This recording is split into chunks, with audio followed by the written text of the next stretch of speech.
how sandbox experiences work, and how to write them. What do we mean by sandbox experience? In gaming terms, it's usually where the player is free to roam, interact, and engage with an experience to an extent, order, and pace of their choosing. This encompasses vast open-world video games, such as The Legend of Zelda, Breath of the Wild, or The Elder Scrolls V, Skyrim. But it is relevant to other mediums too.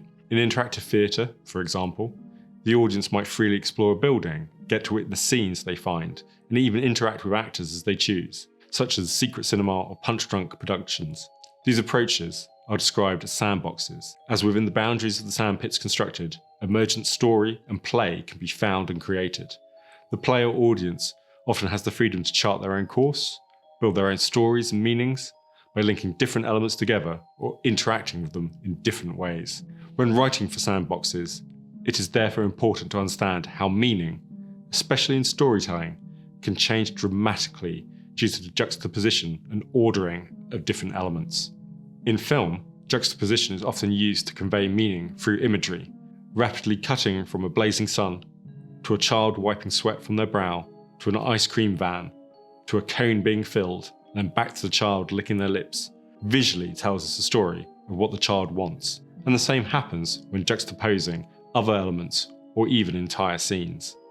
With Knight and Dragon, Bevis Musson and I created a comic book story that changes depending on which character you choose to follow. It not only offers the reader that character's perspective on events, but it does so by reordering the same events to change their meaning. If you follow the Knight story, for example, as the dragon attacks the village, the Knight finds the dragon's cave empty and robs it. But if you follow the dragon's story, the Knight finds the empty cave and robs it first, and then the dragon attacks.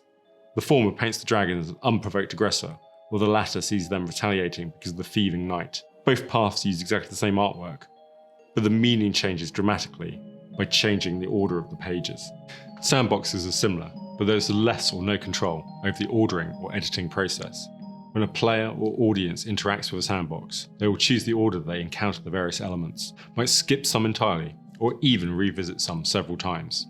How then do we steer the experience and make sure the story beats, especially the emotional ones, land in a satisfying order? Again, gates come to our aid. A sandbox experience does not need to be just one entity, but can be a series of sandboxes, where the elements of each need to be interacted with or solved to a certain degree before you're able to progress to the next. The Lost Librarian, which I collaborated on with Lizzie and Kyle, is built around this gated sandbox model. Each tier of books can be read and played in any order, the meaning built up by the audience as they find and solve them.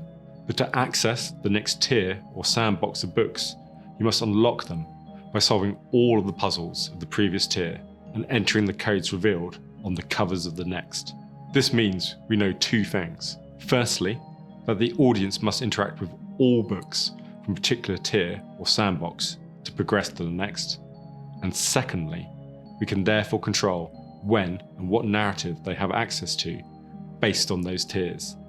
This layering and grouping of information means we can advance the plot of our framed narrative of Molly, our librarian, upping the stakes as we go. It doesn't matter that within a particular tier or sandbox that the books can be read in any order, as the meaning gained will be pieced together by the audience as part of the mystery. What matters is that once they progress to the next tier, they're presented with new information that draws them deeper into the story of both Molly and our witches.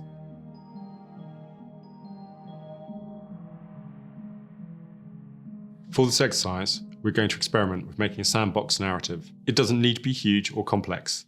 It can be something you create for your friends or family to play, either at home or as a scavenger hunt in the park. The main thing is to play with a narrative that you don't know what order your audience is going to engage with. The experience could be delivered via written or recorded messages and notes, via cryptic puzzles and clues, which are then scattered around the house or park. By piecing these elements together, you'll want to point your players towards some final hidden treasure or reveal, the location of which is hidden in the messages and puzzles themselves. In terms of writing the narrative, questions to ask yourself are: why is the player being asked to help or play? Why would they want to help or play? How are you going to hook them in? What are they being asked to do? And what is at stake? With this in mind, think about how you might spread the story out across your sandbox. Does it matter if one element of the story is read before another, If so, how can you put that second element behind a gate? To borrow a feature often used in escape rooms, a simple gate could be a numerical combination padlock on a box or a container of some sort. The digits can then be given in the messages that preceded it. By playing with these simple principles, it's possible to build larger and larger sandbox experiences and introduce more elements to interact with. But the main thing here is to have fun and use this as a foundation to explore further.